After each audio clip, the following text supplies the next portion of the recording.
Maybe it's because of where you live in the world, or maybe it's to do with the fact that there is just no instructors who really align with you. Or maybe it's because you've got a Pivo sitting there on the shelf judging you a little. Whatever the reason, if you've been thinking about maybe dipping your toe into some virtual horse riding lessons, or if you're already doing that and you're working with a virtual coach, today I want to help you to not only set up those lessons, but also to get the most out of them as well in your riding. Okay, let's dive in.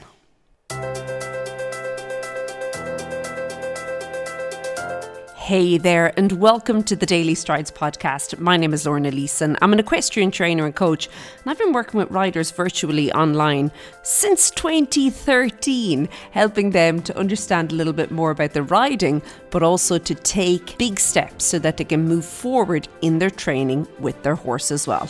Now, I say I've been working online. I have been doing that. However, the last couple of years, things have completely changed in the whole online space and in how you can work with horses. And right now there's this a quiet revolution going on, okay, that allows riders access to so many more instructors or trainers than would have been physically possible before now. And I think this is amazing because for so long we've been a little bit restricted. We've been held back by the things I mentioned earlier. Maybe it's geography, maybe it's logistics, maybe it is a schedule that doesn't fit in, maybe it is being surrounded by instructors who don't have the same ideas, values, use the same methods you do, whatever it is. Now you literally can connect with an instructor from anywhere in the world, and the two of you can be on a lesson together quick. And the thing is, the lesson in and of itself is good, okay? Horse riding lessons are in general, okay? We'll assume everybody's professional and it's all going to be good. But in order to make it even better, I want to help you put a couple of things into practice first that's going to just really and truly skyrocket where you're going with your horse riding and your coaching, really, your remote coaching, to move you forward with your horse. So the very first thing I'm going to suggest you do is have a little conversation that if you, let's say, perchance, managed to drive in through the gates of the farm and made your way down to my own arena, it's a chat that we'd be having if we were going to work in person. And that is, where do you want to go? What's your vision? What are you going for here, okay? Like, where would you be shooting for? And I think that sometimes when we take lessons, when we take training, when we take things online, we can maybe a little bit lose sight of this. And I do think that's a big problem. Like, to just be a better rider, yeah, it sounds lovely, but it's actually a bit wishy-washy. It doesn't really mean anything. We need to have a really, really solid vision for where you want to go and what you want to work towards so that your virtual coach or your virtual instructor, your virtual trainer can actually help you then to get there. If you don't have it, and this goes for personal lessons like in-person lessons or virtual lessons, things are going to get really frustrating really quickly or boring, okay, one or the other. I don't think horse riding should be either of those. So before you either book your next virtual lesson or you book your very first exciting virtual lesson, I would say spend a little bit of time getting to know yourself better, getting clear on a couple of these things. There are questions that you can ask in order to do this. Things like, right now in my riding journey, where am I mentally, physically and emotionally? Or where would I like to be in 6 months? What's currently standing in the way? Maybe it's skills, confidence, consistency. What is it? And then what kind of support actually helps me to grow? Do I need technical support? Would I need somebody who's encouraging, like a cheerleader type person? Or maybe I need visual support to help me. It could be I need accountability. Whatever it is, you. Anything that you've had success with in the past, what made it easier for you to make that happen? Now, these questions, okay, the answers to these questions are going to give both you and your potential virtual remote coach the guideline that is going to help the two of you to actually reach where you want to go. It's kind of a bit like, setting out a map. I am here, I want to go there, and we're going to do it by taking this path. And it just makes things so much easier. Now, there's lots more of these questions. I've got them all ready and waiting for you in a free guide. You can find it over at stridesforsuccess.com/guide, or wherever you're listening to this. If you scroll down, there'll be a link to it there as well. Now, the next thing to consider, and this is where you can have so much fun, hey? But the next thing to consider with regards to making virtual lessons a success for you and your horse is to find the right instructor. Now, if you're a little bit older, if you're like me, you may be of the mindset still that you're kind of a little bit dictated to with regards to who you can approach to help you with your riding, because that's how things were back then. You only had the people who you could basically drive to. That was it. If you couldn't get there to them, well, there was no point in even thinking about it. You were going to be working with them. But that is not the case. And I do think that this is where virtual lessons really and truly do come into their own. And here's something, shock horror, not every instructor is for every rider. Now, obviously this can come down to, different disciplines, different values, methods, beliefs, whatever. But it could also just be a clash of personalities. I think it's really important that you have somebody who you feel that you can go all in with regards to helping you achieve what you want. And I also think it's really important to keep in mind that just because somebody does something well in real life, they might not be great at translating that across to online teaching. Because remember, there is that added, maybe a little bit of a hurdle, that there's a screen between the two of you, yeah? And a lot of the times, it just doesn't translate well. So keep that in mind as well. Now, before you dive into actually committing to your virtual instructor or your online person, okay, I think that it's worthwhile understanding what you want and what you need from the arrangement. So you could then kind of ask yourself again, does this person really understand my goals? And are they able to meet me at the level where I am now? Like, not the level where you want to be in 3 months, but where you are right now. Are they the right person for you in this era of your riding right now?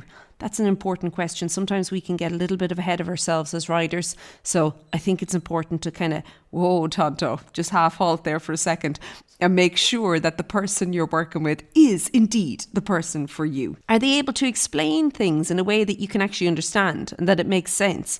Or does a lot of it just fly over your head and you leave it thinking, I don't really know what that means, or I wasn't sure about what they were talking about there, or, they were saying I was doing it great, but I don't actually know what I was doing to make it great, okay? They're like, when you're working online, that's not going to work. You need to find somebody that whatever they say, you're on board. And if you're not, you feel comfortable enough to say to them, listen, I don't understand that.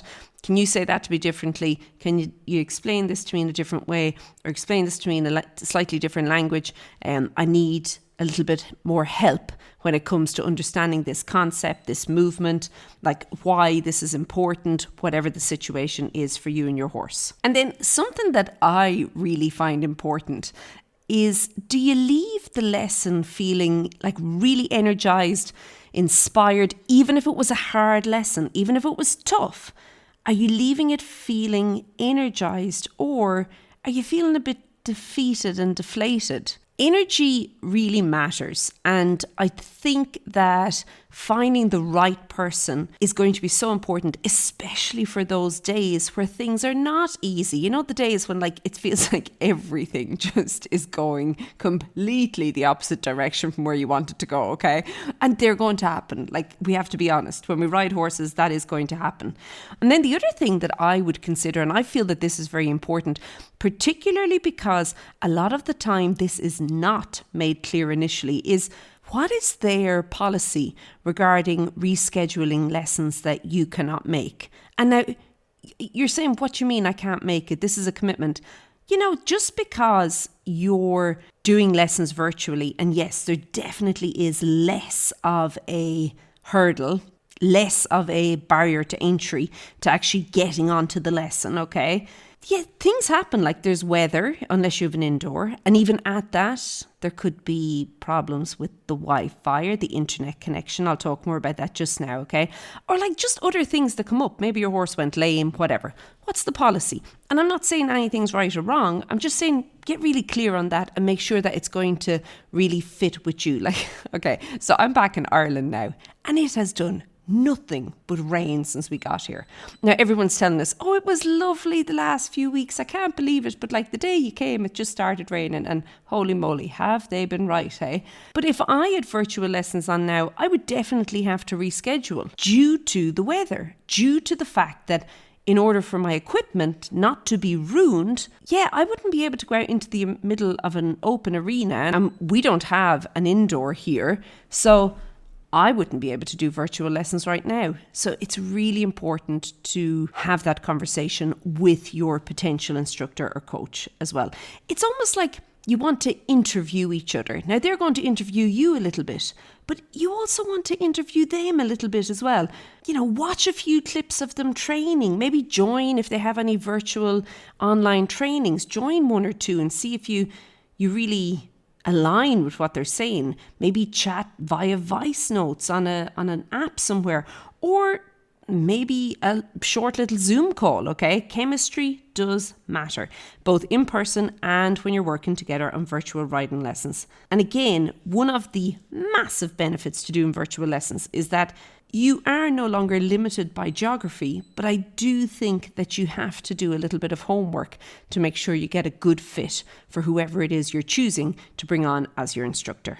Okay, the third step to really making a success of virtual coaching or remote coaching is to have a little bit of a plan for your setup, okay? And I think this is where so many riders get a little bit tripped up. They think, oh my goodness, there's so much tech, and it's super complicated and I'm just not able to do it. And maybe they get into the arena, they haven't spent time learning about the equipment that they're using, and then inevitably something will go a little bit wonky and they totally lose their nerve and they never come back to it.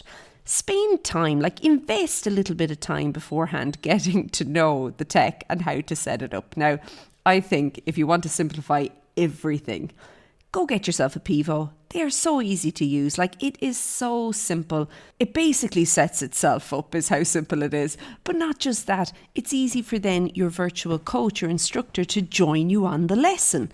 And if you're wondering, well, what's a Pivo? It's a little device that kind of taps into the camera on your smartphone, and through that, it then rotates on a tripod so that your camera on your phone follows you around the arena.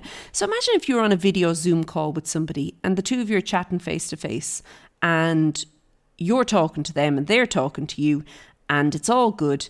This does the same, except your side of it is actually following you around the arena so that your instructor can see exactly what you're doing on the horse, and obviously then communicate with you via your earphones, whatever that is, talk to you through that and tell you what to do, tell you, okay, now we need to focus here, here, here. No, try tidy this up, let's do that movement again. It's a real lesson. It's a real live lesson, just virtually.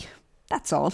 But otherwise, real live lesson. And you know what's so lovely is that when you're using a Pivo, and I'm not saying you can't do virtual lessons because I have done many, where the phone has just been propped up against something. And that is a whole balancing act in and of itself, okay? But you've got the phone propped against something and it's a similar thing. The phone's propped. But what tends to happen is when you're using that situation, the rider goes out of the frame. Like the rider vanishes every now and then. You're like, where'd they go? And then you're wondering, I wonder what they're doing over there. And very often they'll come back. And you know this about you and your horse and horse riding in general. They'll have exited the frame, kind of doing one thing or riding a certain way. And then when they come back in, it's like totally different. But because you can't see what happened, you're not able to really advise them. And you have to almost like try and get them to repeat the same process, but in the frame. It's so fiddly. The Pivo, it just gets rid of all of that. And then, as I said, because you've got that excellent audio and the communication, it just makes it so seamlessly easy, like so simple. Now, I do think that, again, this goes back to spending a little bit of time up front, getting everything set up. And because I've obviously been training riders for years now with Pivos, they've had their Pivos, and I've been on the computer end of it, okay? That there's a couple of different things that I would suggest putting into practice for your first or your next, okay, remote coaching or virtual lesson. Like, the big thing would be try and demarcate an area or an arena. And I say this because many riders are riding in an open space. Now, they may have their arena, but it's actually just a flat space. There's no corners, there's no fencing, okay?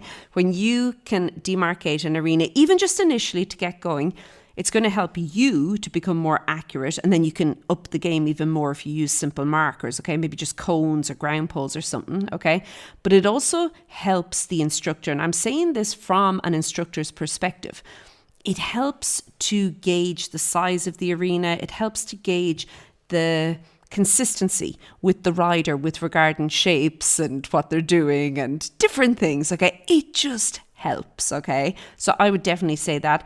I would also then suggest for most lessons placing the tripod with the Pivo and your phone on top, okay? Placing that tripod kind of between the quarter line and the center line and about 3 to 5 meters from X, okay? Or the line between E and B if you're thinking of a traditional arena, okay? That allows you to use basically most of the arena for most common movements and not run into your tripod, but also that you get the best view of things, okay? If you were going to focus just on dressage, I would say definitely put your camera at C or at A, whichever one that you want to work on at that point, okay? That can be useful. But I would also suggest before then you get on your virtual lesson, making sure that your earbuds or your headphones or whatever audio system you're using can actually span the length of your arena, especially if you've got a 60-meter arena, okay? Some won't. So you want to make sure that that's the case. If you're working on jumping or maybe lateral work or straightness, you could use, again, the quarter line, or you could use one of the long sides of the arena, okay? And this will, of course, depend on the exercises, what you're doing, but a good instructor will advise you as to where to put the Pivo initially, and especially if you're doing more technical things, okay? I would say maybe if it's the first lesson or the second lesson where things are maybe more basic and everybody's trying to get to know each other and get to know the situation and get to know the arena, you know, all the things, then it's not really important. But when you get more into the nitty gritty, yeah, I do think maybe asking your virtual instructor, listen, where do you want me to put this? Where should I put my tripod? And they'd be able to help you out there. Now, with regards to the tracking, I'm going to suggest, obviously, the horse tracking. Okay, we want the horse tracking. And I would also suggest then that you could look at maybe other ways if you're doing something else. So if you're doing groundwork or if you're doing lunging. And remember, you can do anything on a virtual lesson. Like if you can think about it, you can do it, hey? Okay, so just keep that in mind. Then the Bluetooth with the earbuds. First of all, you pair it with your phone, not with the Pivo device, okay? So you want to pair your earbuds, whatever you're using, and whether you're using dedicated, the Pivo headphones or the microphone, or you're just using the ones that you normally use with your phone, the Bluetooth ones. You just have to pair it with your device. And then what I really love is your zapper. You have a little remote that you can click on to start things, and then you can click it off to end things, which is really, really good. There's none of this getting on and off and fiddling with stuff, because jeepers tonight, that is annoying. So you can just click, click, magic, eh? Just magic. Now, a couple of other things to consider would be a battery pack. Your phone might drain fast. Now, obviously, this will depend on your phone and all that fun stuff. But, like a spare battery pack, having it with can be really, really useful. I would also suggest, this has happened a couple of times, where the wireless earbuds have not been fully charged, and it actually affects the call as well. So it'll affect the lesson. Just make sure that everything's fully charged, okay? That would be a good rule of thumb. come. Now, I went out the very first day with mine and didn't do this. And this is why I'm saying it. You can forget the basic things, hey? So just make sure that's it. And then make sure that you're updating, keeping your Pivo Plus app updated. And then, test the Wi-Fi. Test the strength of the internet connection in the arena. And I would say this is especially important if the weather is a little otherwise, because I've had it on both from my side and also then from my riders' sides, that if the weather, and particularly wind and like very overcast conditions, often the internet is patchy. It can become a bit grainy. So just keep that in mind as well, that if the weather is a little bit otherwise, okay, I didn't mention the weather before, if it's a little otherwise, that you maybe do a quick test call first. What I normally do is I'll just FaceTime somebody, and if I can have a half-decent FaceTime conversation, I'm golden. So you could use that as a test if you wanted to. And now, if it rains, what has to happen then? And again, I'm saying this from the perspective that I'm currently in Ireland. Oh my goodness gracious. Anyway, great little country if only you could roof it, hey? And I'm saying this short of asking somebody to stand in the arena holding an umbrella over your equipment. That's not going to happen. Let's be realistic, okay? You could rather, if your trainer is not willing to reschedule, you could just record some short clips during a few clear spells. You can really see them in Ireland now, eh? And send them to your trainer for a video review, okay? Or you could do groundwork in an undercover area like a barn, or maybe a barn aisle, a shed, a bigger stable, and focus on a lot of the basics, like rhythm would be a big one, tension, relaxation would be another, okay? Flexion, things like that, okay? If you can keep your equipment covered, but you're out in the open, don't ride with the mic, okay? What I would rather do then is send the video to your trainer for a quick, maybe video review again from your trainer. And remember, it doesn't have to be a perfect 30-minute video every time. Like if you're in a situation where the weather is not great, but you can get a couple of snippets of things, that's great. Put them together and they'll create the story. And yes, it might not be a live lesson, but very often the video reviews are actually the thing that's going to complement your regular lessons and move you forward. And again, when you've got that remote, the little zapper, makes this all so much easier. But yeah, don't get your equipment wet is the long and the short of it, okay?